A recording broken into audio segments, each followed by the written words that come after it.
बघा तुम्हाला हा स्क्रीनवर एक क्वेश्चन दिसत असेल की 13/5 म्हणजे 13/5. आता जर या इक्वेशनला जर आपल्याला मिश्र अपूर्णांकामध्ये जर कन्वर्ट करायचं असेल तर याला आपण कशा प्रकारे करू, तर चला बघूया. आता आपल्याला याच्यामध्ये काय करायचं आहे, जर तुम्हाला या अपूर्णांकाला जर मिश्र अपूर्णांकामध्ये कन्वर्ट करायचं असेल तर आपल्याला काय करावं लागते की 5 भागीला करायचे 13.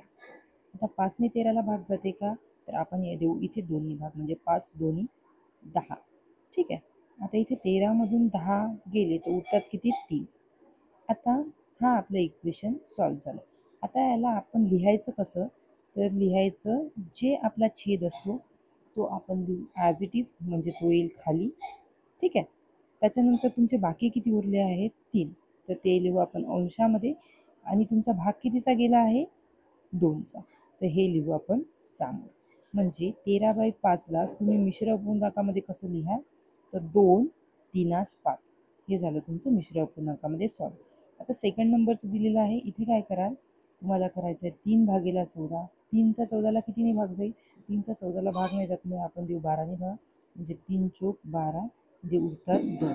मग आता तुम्ही याला लिहाल कसं, जे बाकी उरतात ते अंशामध्ये, ज्या संख्येने भाग दिला ते समोर, आणि त्याच्यानंतर भाग कितीने गेला 4ने. तर तुम्हाला जे 14/3 आहे ते मिश्र अपूर्णांकामध्ये तुम्ही या प्रकारे लिहाल. थर्ड नंबरचा क्वेश्चन आहे